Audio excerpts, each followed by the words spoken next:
Hi, gang, it's Adam. And Patrick. Coming up on today's very special episode of Gays Do the D, we interview RuPaul's Drag Race Season 11 fan favorite and Miss Congeniality winner, Nina West.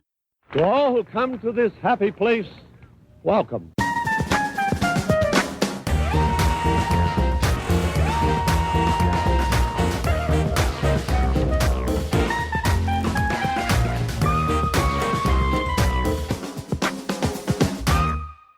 Adam, wig reveal Hummel. Patrick, female illusion Kazuki. Ooh, thank you. I don't know if that's... I'm not in drag right now, so the fact that you said that makes me think I need to butch it up a little bit. I don't know. I'm feeling the fantasy. Well, I guess maybe if I wore some clothes at all, you could definitely give me some feedback on that, but I'm not, so here we are. It would be helpful. It would be helpful, yes. Well, Adam, I have to say, I am on cloud 9 right now. You might say I'm on cloud Nina right now because we just interviewed Nina West. What an absolute treat. We have both been fans of hers for such a long time. And Patrick, if there's two things that we love, it's Disney, obvi, and drag. And she's both. She's Disney and drag. She's Dragsney. She's Dragsney. It's not as attractive sounding, but yeah, we'll go with that. We'll have to work on that one. No, she was absolutely incredible. We keep saying it to each other, but she was everything I wanted her to be. You know that saying, don't meet your idols because they'll just disappoint you? And this was 100% not the case. Absolutely. She could not have been more warm and welcoming and engaging. And busy. Boy, oh boy, she has some things going on. It makes me feel like I'm only sitting at home baking, and that's because that is actually all I'm doing. For those of you who may not know who we're talking about, first of all, shame on you.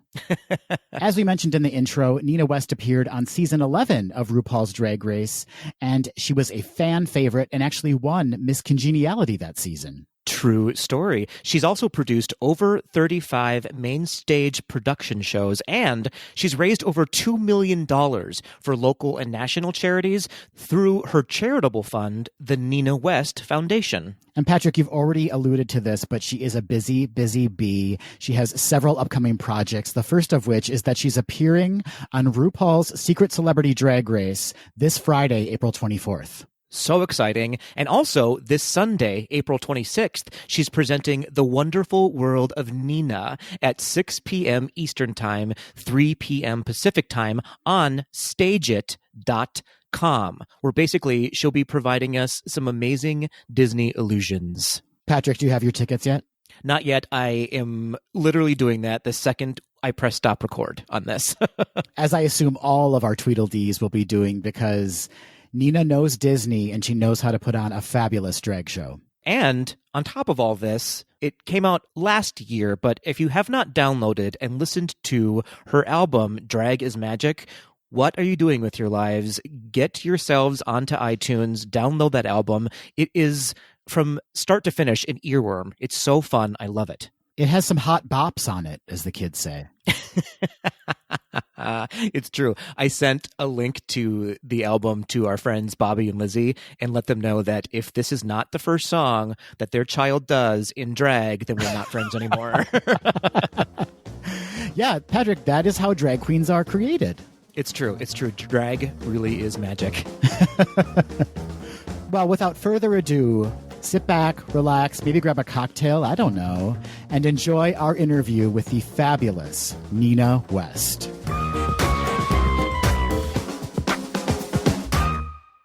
Nina West, welcome to Gays Do the D podcast.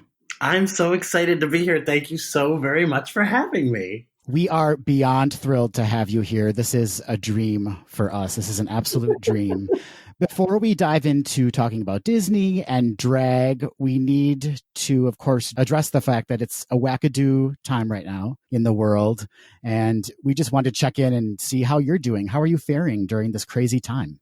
I mean, it's crazy right now. I think I'm doing well. You know, I function well on my own. You know, I live pretty much out of a suitcase on the road for the most part, all of the time. So I'm used to living, kind of from hotel room to hotel room, show to show, and I'm most of the time by myself. So this like isolation piece it's not, I'm doing okay. And I'm also like a Gen Xer. So, I'm just used to making my food and doing I'm not like a millennial or like, but no, like I'm doing okay. I'm doing okay. I'm working a lot. I'm staying very focused on some projects and on some incredible things that are going to be coming, I think, after this is all said and done, and just staying busy, which I think is really the key to me not losing my mind. Amen. Amen to that. So I can't wait to dig into all these projects that you're working on, if you can talk about them. But before we dig into to the main part of the interview, we usually start out. It's very clear that you are a huge Disney fan. You've given some, I would say, epic drag performances with these amazing Disney-inspired costumes. Can you tell us a little bit about your connection with Disney? We like to call it getting your Diz-tory. My Diz-tory. Oh, I love it. Disney for me has always been, I think, it was something so safe. And I think it's why so many people respond to Disney and the properties that Disney owns, because it's a brand of nostalgia that connects us to what, a happy time in our lives. I remember watching Disney films, and wanting to, recite them verbatim and celebrate them. And then the Renaissance happened. Of course, I grew up watching a lot of, my mom was a big fan of Haley Mills. So I remember watching Parent Trap and In Search of the Castaways, and with my mom loving the Mickey Mouse Club, the old Mickey Mouse Club. When the Disney Channel first came on, they would air reruns of the old Mickey Mouse Club, and I would watch those. And then I would watch Winnie the Pooh, the story of Winnie the Pooh, the many adventures of Winnie the Pooh. So Disney for me was like this escape, and it was this idea of dreaming and this idea of magic, and anything was possible. And then we have the Renaissance of Disney that happened when I was maybe 10, is maybe when Little Mermaid came out, and 12 or 13 when Beauty and the Beast came out. And Beauty and the Beast changed my life because I was coming to terms with who I was, and knowing that I was different, and then understanding what that difference meant, maybe a couple years after I saw Beauty and the Beast. But for some reason, I really identified with Belle and being this different kind of kid, a kid who liked to read, a kid who liked to study, a kid who liked, that adventure in the Great White Somewhere. but it really, those were the things that really shaped me. And then I just have been in love with Disney ever since. It's just been such a strong connection for me from all my life. Were you able to travel to the parks as a child? No. We didn't have the money. I have two older sisters. And so, there was just, we were, middle class family, but the money wasn't there to send a family of 5 to Walt Disney World. So the first time I think I went to the park was when I was 30, when I was touring in Orlando for National Entertainer of the Year in 2008. And so I went back to Orlando for an event like 2010, I think. And I was 30 years old, and I walked into the park for the first time and turned that corner on Main Street and saw the castle, Cinderella's castle, and I just started crying. It was everything I'd ever imagined it would be. When I was a kid, I remember seeing those commercials with Mickey standing on top of Epcot Center, waving in the distance as like a helicopter, some kind of like aerial device captured him standing on top of Epcot Center. And it was this moment of, oh my God, I'm finally here. I made it here. It was major, and it's like cultural. I don't know how old you both are, but I'm 41, and so it was cultural to hear at the end of every Super Bowl, "Well, you just won the Super Bowl. Where are you going now?" I'm going to Disney World. I mean, that was such a big momentous thing to have that journey to that park or to Disneyland, and I never got to experience it.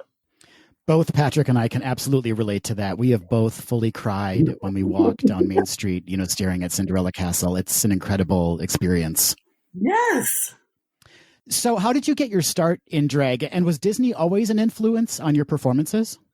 Well, yeah, that's a crazy thing. I got started in drag by I was a senior at my college, and I was the president of the LGBTQ student organization, and we'd always put on a drag show at the end of the spring semester every year before classes broke, and we always put on a drag show as it was like the last student event before finals. And this my senior year, I said, yeah, me and my best friend Justin, I said, we're just going to do this drag show. Why not? Let's just do it this one time. And that's how it started. And drag is like the most, it's like you can never get rid of it. Once you do it, it's always kind of around you.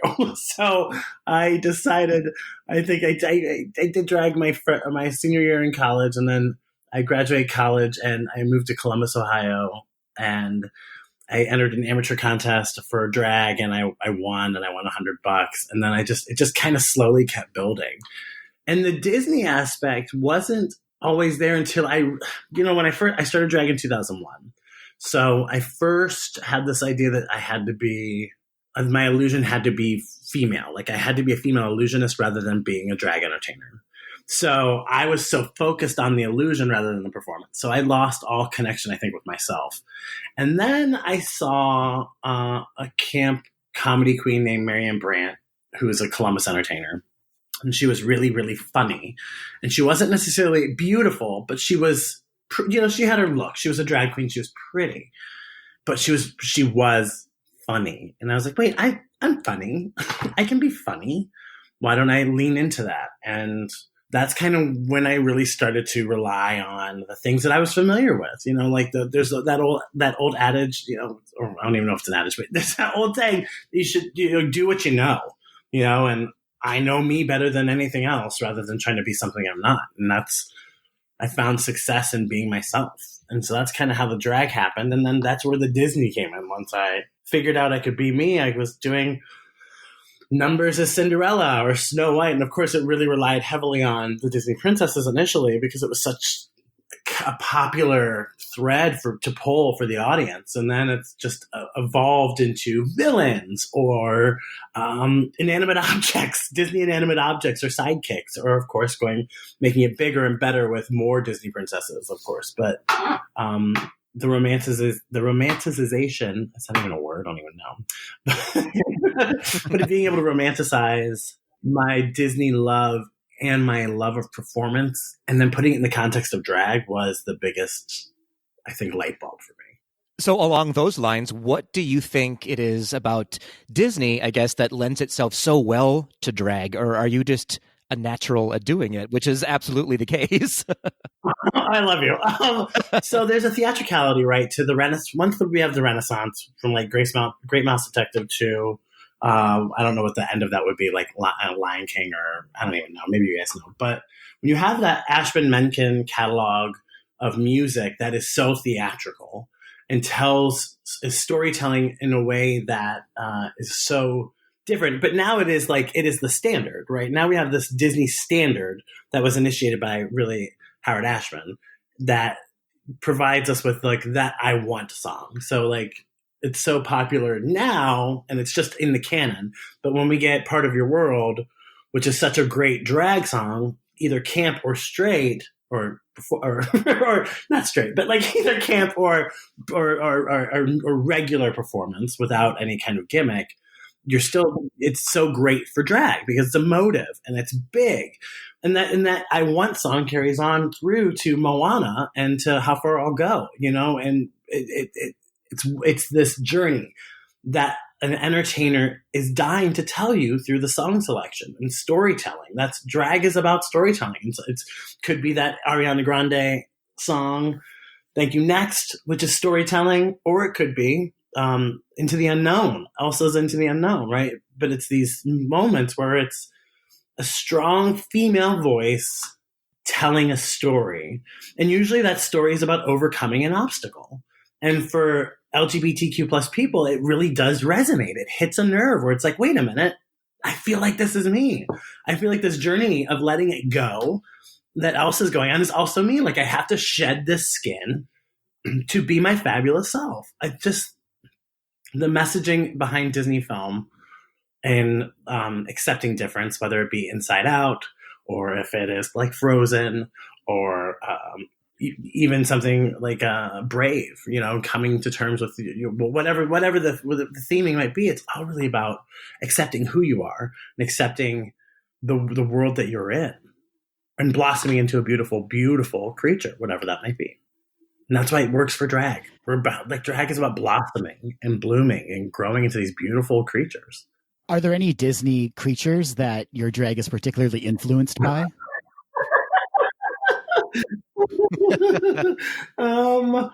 Oh God. I mean, look, I've been doing it it'll be 20 years next year. I've done drag for 20 years. And I don't know why, I just love Elsa so much. The Frozen story, especially, I just love that film so much. And I don't know why. And it's the music, it's the storytelling. But so my drag isn't really, I've never really based my drag off of that at all. She's a really fun character to try to embody. And of course it's Idina Menzel. So it's like, why not? But I think so much of my drag is probably really inspired by, and this is going to sound so silly, but a character like Goofy, and it's a little bit it's kind of a lot of the Fab Five, because it's that initial, I mean, do you know what I mean? It's these kind of 5 archetypes, of kindness and sometimes stubborn. You might get that stubborn, short fuse and Donald from me a little bit sometimes, but I'm goofy, and I'm sometimes I'm fiercely loyal like Pluto, and but I also have a little bit of vanity like Minnie. I mean, but I think that's what's so great about Disney is I can find myself kind of in, and you name a character, but I'm a lot like Flounder, because I am innocent and will follow along until I learn my lesson. I mean, I can figure that. I can find any character and be I've got that attribute. But I don't really think I based my drag off of any specific character. Fair enough, fair enough. So, Nina, I don't know if you remember, but you were recently on RuPaul's Drag Race. I was. Yes, it's true. So this season of Drag Race, Disney has been referenced quite a few times. And for the first time, I believe, in Drag Race history, they even included a runway inspired by Frozen on Broadway. So my question to you is, as a Disney-loving queen, what are your thoughts on this? And did you hold back from using Disney in your time on the show, or were you asked not to due to copyright? Yeah, so I think I can speak to my. First of all, how exciting was it that there was a Disney themed runway? When the episode aired, though, they really did seem to pull kind of all mention of Disney. The only mention seemed to be Disney's Frozen on Broadway, and I think there was probably a lot more of a hand, like a hat tip to Disney, but I think that probably changed after the beginning of the season's kind of evolution. So I think to protect Disney, I would have loved to have been a part of a Frozen challenge. I mean, a Frozen runway would have been right up my alley. When I was there, I do remember, what's really funny is I have auditioned 9 times for the show. And I do remember hearing, once I got the call for season 11, one of the producers had said to me, we really wanted you, but we just thought all of your drag was Disney, and we can't use those looks in our reels to pitch because it's all copyrighted. I was like, oh my God, that makes so much sense. So, I mean, I had subconsciously, I think, really steered away from Disney on my audition tape for season 11. I did some inspired Disney looks that were really theatrical or over the top or really dark. Ursula. I know I did a really dark kind of Ursula look for my audition tape. But there was no mention of a sea witch. But I know I subconsciously, intentionally, possibly, I don't even know what I'm trying to say, did not do Disney for my season 11 tape, because I think I picked up on that because I was so I was so putting Disney in every little iteration of my drag, and I think that in this regard it was really hurting me because they were like, oh, it's copyrighted. When you get to the show, you're not allowed to do copyrighted characters. So So that's a really good rule for like Snatch Game. So when you get to the show and you go and they're like, oh, what Snatch Game character are you going to do? It seems to me like girls every season just don't understand.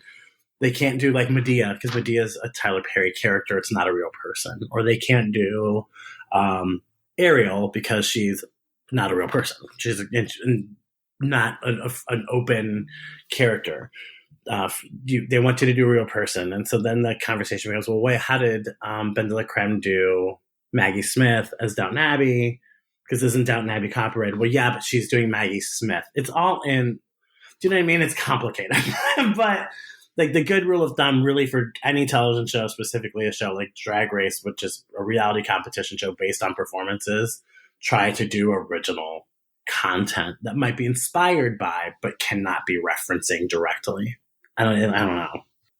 So you've been embraced by Disney with appearances at multiple premieres like Frozen 2 and Maleficent Mistress of Evil and Onward. And this is like a dream scenario for a lot of our listeners. Can you give us kind of a taste of what it's like to attend a premiere like that? Oh my God. It's a dream experience for me. I mean, it's not at all what I thought would happen. I think first and foremost, I should say that I think this is a really slow and long and hopefully deliberate courtship between myself and with the brand that is the Walt Disney Corporation. I think that they're being very respectful of their audience, and in turn, I think they're being very respectful to me and the community that embraces me. And I think they're trying to find that balance. And I'm in no hurry, and I don't believe they are either. So I think we're slowly working on how this relationship will evolve, and that has, I think, made itself known through these invitations to these premieres. And I got to tell you, I'm not someone who walks red carpets. And I have, over the last couple months, I've walked quite a few, and I never thought it would happen. And the first one I did was Maleficent Mistress of Evil, and it's just so over the top and so exquisitely Hollywood and everything you think it would be. I remember standing at the end of the red carpet, and behind me there was this massive like display for Maleficent, and this kind of like big cutout of Angelina Jolie looking down over the carpet.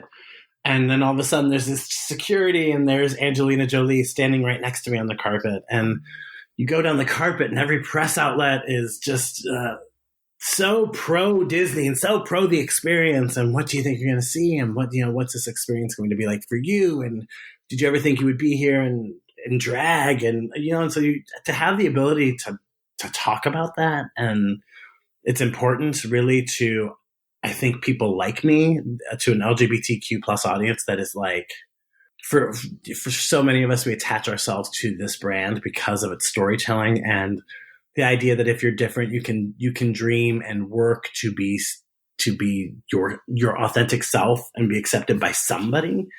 And that's what those films represent. And, you walk down the carpet and you have the ability to talk about that and the importance of that to you and to a community. And then you go into this amazing screening at, Maleficent was at the Disney Theater in Hollywood. What is it called? I am losing my mind. What's at that theater? And so you go in, you watch a screening, and all these celebrities are getting up who are in the film, and they're talking about the movie. And so there's Michelle Pfeiffer, and there's Angelina Jolie, and there's Elle Fanning, and it's the same, like the Frozen 2 premiere. My God, you would have thought I had died and gone to heaven. I was walking down the carpet as Elsa in like really high Elsa drag. And then at the after party, I'm talking to Chris Buck and Jennifer Lee, and Chris Buck puts me on his Christmas card with his family, which is like crazy. And the guy who brought, directed Frozen with Jennifer Lee and brings it to life. And I'm at this Frozen 2 premiere, and I'm hanging out with him and his family, and I meet Bobby and Christine Anderson Lopez, and like just talking about their music, right, from Book of Mormon to Avenue Q to Frozen. And then I'm talking to Dina Menzel's husband, and she comes up and makes jokes about me flirting with her husband. And and she couldn't have been warmer and stood there and talked to me for 20 minutes about the film. I mean, like, it was a dream come true. And I don't know what I did and when to deserve such an experience and such a incredibly warm welcome by these people, and then I go to Onward and I have the opportunity to meet Bob Iger, and he couldn't have been warmer and nicer and more kind. And that's a big moment.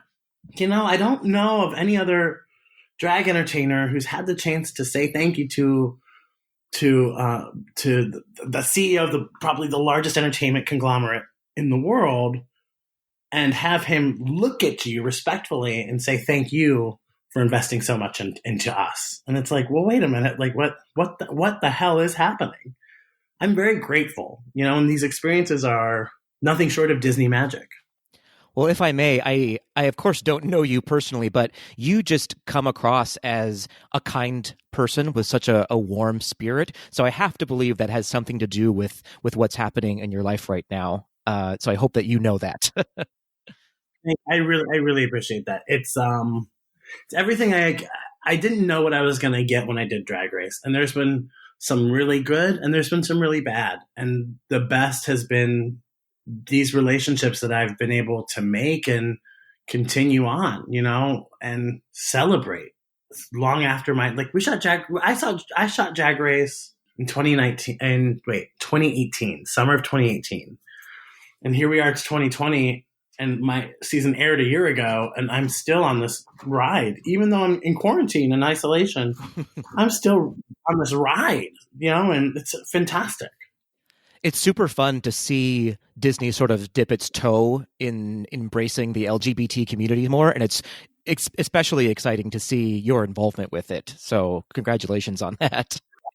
Thank you. But how does it feel for you? Because I want to know, like, when I first walked into the park and I saw their embracing of Pride memorabilia, like T-shirts and pins and hats, and even more, really a full rollout last year. How does that make you guys feel? Because for me, I know what I feel. I mean, it makes me feel proud. I can speak for myself in that. Every time we report on it here on the podcast of what they're doing, it makes me just sort of emotionally melt a little bit and realizing that we as a community are doing something good and we're being seen finally. Yeah. Yeah. To shift a little bit, your podcast, Dragcast, is so great. Adam and I love to listen to it. You recently interviewed Daisy Ridley, and Adam and I are also both huge Star Wars fans. How was that experience? Oh, so good. So I did, I think we talked about it a little bit on my podcast. So I did a tour in the UK right after our season aired in July of 2019, and went and did a show in London. And I didn't know at the time, but Daisy was in the audience, and I just had no idea. And then I went back this winter. I was in London again for January and February, and I did a show in London. And I'd heard that I was getting ready to go on, and someone said, "Oh, Daisy Ridley's here," and I said, "No, she's not." They said, "Oh, yeah, she is." And I was like, I peeked my head out, and there she was, and she was in a booth on the side elevated above the stage. And I said, "Hey, do you think she'd want to come back and say hello, or I can go out and say hello?" And they're like, "It would be too much if you go out because people are here to see you. You'll draw attention to her." I was like, "Okay." So they brought Daisy back, and I could hear her on the other side of the wall, waiting to come into my dressing room. And she said, "Oh my God, I'm so nervous. Oh my God, I'm so nervous." And I started laughing because I was like, how is she nervous to meet me? Like, what reality does this happen in? And so when I even kind of like, I started giggling so loud, and I said, "You are crazy." And I poked my head around the corner, and she just was so lovely. And we hit it off, and that's we really hit it off. She's a normal, very cool, amazing, awesome person, and we have stayed in touch. And when the isolation happened, we were relaunching and rebranding our podcast, my best friend Patricia and I, and we decided we wanted to do an interview platform for as long as we could and talk to people that we are interested in or people that we're fans of or that we love. And I had suggested Daisy, and Patricia kind of lost her mind, and that's what I knew. I was like, okay, like we can do an episode with Daisy, and let me just find out if she's interested. And she responded so quickly with a yes. And Daisy doesn't do a lot of press. She doesn't have social media, and I felt that pressure of, okay, I want to be really authentic to just whatever she wants to talk about. Like, I don't want to I'm not trying to get any scoop or dish, and I don't care about that. Like, I want to just have a conversation with somebody that, that I'm becoming a friend with, and not overthink it or overanalyze it. And it's been interesting to see the reaction to the episode because, she is just talking, and I think it's really a very casual conversation amongst friends. And when you look at the response to it, it's the Star Wars fans. It's like any fandom. And I recognize that, the Star Wars fans have a love-hate relationship with her, and it's not her, it's not her, it's not her, she's a part of a much bigger legacy and a much bigger thing than her, and for many people, I know that the franchise didn't go the way they wanted it to. For others, like myself, I really loved what the last film did, but that's just me. But that has nothing to do with my relationship with her, but reading the comments, it's interesting to see how people digested what she said. But she was lovely and brilliant and very, very generous with everything she shared with us. Well, we absolutely loved that episode and as Patrick said, are big fans of Dragcast.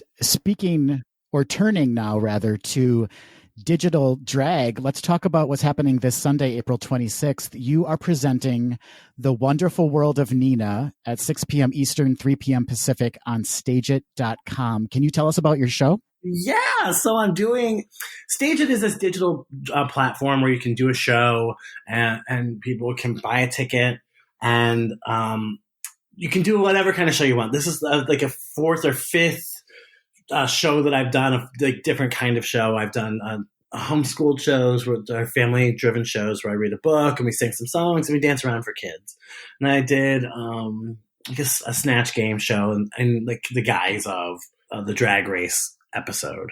And so I'm doing this show, I should say, not an episode, what am I talking about? This show is The Wonderful World of Nina. So it's basically like a cabaret style show with all the music of Disney. It's a family-friendly show for kids of all ages to sing along to the songs of Disney that I love and hopefully other people love, and have some fun with it in a really drag sense. So a lot of some costuming elements, some silly bits and gags and gimmicks for the entertainment, but really mostly all about the music of Disney, which is really, I think for me, the thing that really has roped me in for a lifetime, I think, of fandom. I cannot wait to see it. I'm super excited about it. You better be singing along. 100%. So I know you don't have a ton of time, but I wanted to make sure we hit on this. Can you tell us a little bit more about the Nina West Foundation and how you sort of became involved in community service in general? Yeah, thanks for asking. I really appreciate that. So the Nina West Foundation is a 501c3 charitable organization that I founded in 2015. So in its 5-year existence, well, over the course of my career, I should say, especially in the last 5 years, the foundation and the community of Columbus have raised, in the name of the foundation, about $3 million for charity. And I got started in charity when I was a kid. I remember doing some volunteer work, but it really made an impact on me in college, where doing service and acts of service were just a part of the collegiate experience at my university, and was a part of like the community thread. And so I really started to get involved in a community in Newark, Ohio, where it was right outside of where I went to college. And then I remember starting the first charity fundraiser, I think in around 2002 or 2003, and we raised money for, at the time it was called the Columbus AIDS Task Force. I had a professor in college who is HIV positive, and that his story and his legacy and his life were so profound and impactful to me. It was the first person I'd ever met who was HIV positive. And it was just a really powerful relationship in my life. And so I remember wanting to do more and wanting to figure out how I could do more. And there's all these elements to charity, right? You can give your time, your talent, or your treasure. And so I had learned that early on. And I was like, well, I don't have any money. I'm a broke drag queen server, and I don't have any money, but I do have time, and I do have a certain talent putting on drag. And so I would get in drag and do these shows. And at the end of every show, I'd ask for people to give what they could. And the first couple times was $500 here or $700 here. And then a really big event, we did like this really big event in 2003, and it raised $15,000. I was like, oh my God, people really do care about what I care about. And it's really important that I tell the story and I connect it to them and have them see how it does impact them. And that's all she wrote. And I live in a very giving community, a very generous community that's very tightly knit. It's very pro LGBTQ plus. It's just a very queer friendly city. And so there's just a lot of kismet, a lot of things just at the right time, in the right place, with the right people. And the generosity is contagious. People, and kindness is contagious. And I think that's the big thing that I've learned, and the big message that I've carried through my career is that it does have impact. And you can change their entire perspective and their entire life by a small act of kindness. And that's not necessarily giving money. You can volunteer your time, or you can raise money through your talent. However, right? Time, talent, treasure, however you think you can do it. And that's just left a major impact on me. Well, we want you to know that the time and the effort that you put into the foundation is so appreciated, and we sincerely appreciate the work that you do with that. Thank you so much, Adam. So, complete non sequitur. RuPaul's Secret Celebrity Drag Race. Oh, yeah. It premieres this Friday, April 24th. We know it's secret, but is there anything you can tell us about the experience? I can tell you it's secretly super. I will tell you this. I was really blown away to be asked back so quickly.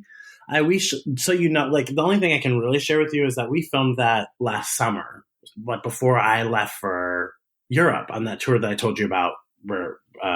So this was shot a while ago. So I don't, I remember the experience being incredible. I remember being also very overwhelmed at the fact that I was back with these legends, it was me. I mean, you've seen the cast that's back. It's me, Vanjie, Alyssa, Bob, who else is there? Monet. It's kimchi. It's just crazy that I was even included in that. I can tell you that what you think it's going to be and what it is are two very different things. I think it is an exquisite use of the format and the franchise, and how it does, again, the power of drag and how drag makes you feel. I just think it is such a delightful, wonderful escape further into the show and what the show does for people. I think it's great.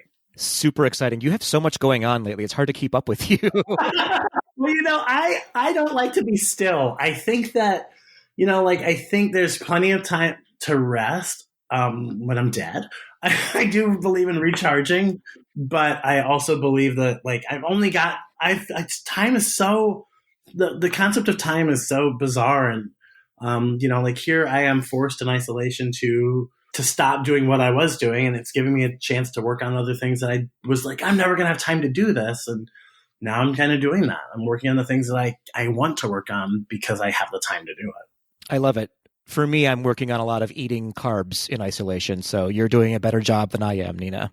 I don't want to talk about it. That's all I'm also only eating. So. Well, Nina, before we let you go, we do something on every episode at the end of each episode called Quick D, where we sort of do quick fire questions and answers with each other. Would you be willing to participate in some Quick D? Of course. Give me the Quick D. All right. We're going to play Disney Thunderdome, and basically 2 people, places, or things that are Disney themed are going to enter the Thunderdome, and only one can leave, Nina. Only one can survive the Thunderdome. It's like Sophie's Choice. You know what you're telling me? It's exactly. It's exactly like that. God, okay. Terrible. Okay. First to enter the Thunderdome, Ursula or Cruella? Which one's going to survive? Ursula.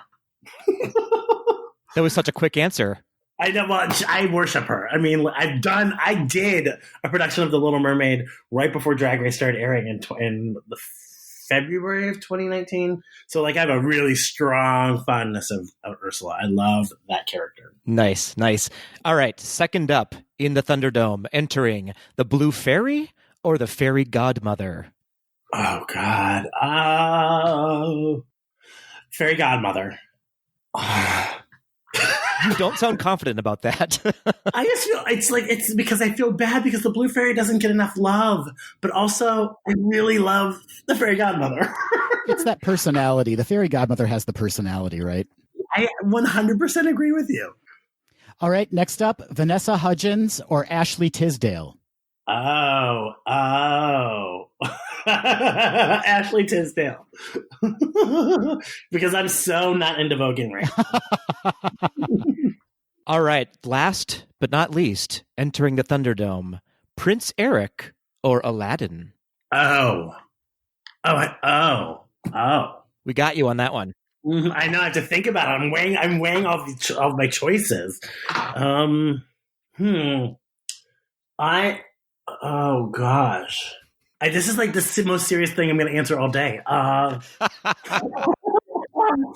going to say, I'm going to say Eric because he can navigate. Oh, that's maybe not a good answer. I'm going to say Eric because of oh boy. Yeah, we'll just say Eric. That's probably the wrong answer. It's because he knows how to handle a pan flute. Okay.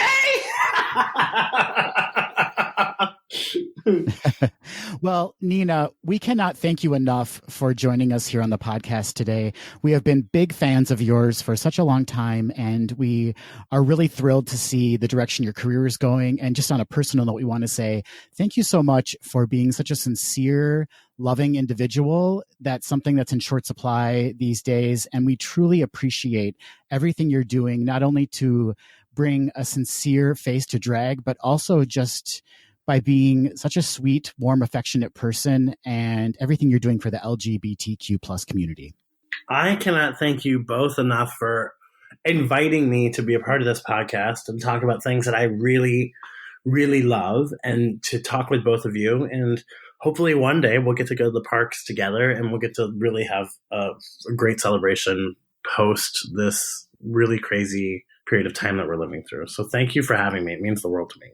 Well, we're so glad to see that you, or to hear at least, it's a podcast, right? That you are staying busy, that you're healthy, and you seem happy. That is all we need to know. Thank you. Thank you so much. Please take care of yourselves.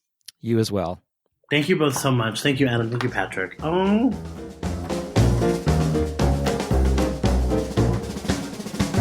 Adam, I can't stop saying it enough. She was such a treat and a joy to interview. I fully understand, and I did before, but I absolutely understand now why she was voted Miss Congeniality. She is just a warm presence.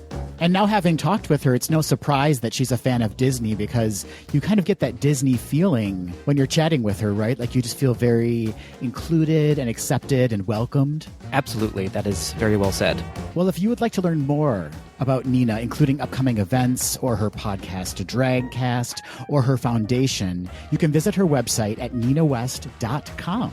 And you can also find her on the social meds, as the kids say these days, on Instagram, Twitter, and Facebook by just searching Nina West. Thank you so much to Nina West and her team for making this happen. And thank you, Adam, for not making us look like total jackasses. You know, I was just about to ask, Patrick, between the two of us, who would win Miss Congeniality of Gays Do the D?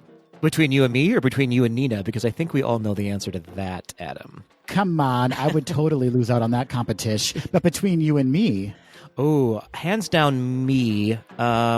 People don't find you approachable or likable or funny or good at podcasting.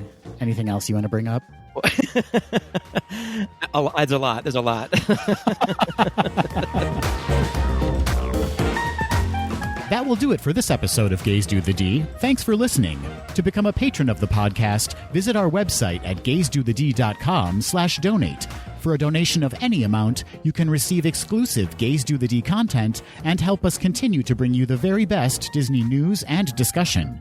Continue the conversation after this episode on Facebook, Instagram, and Twitter at GDTD Podcast, and submit your questions or show ideas to info@gaysdothed.com. Have a great week, everybody. See you real soon.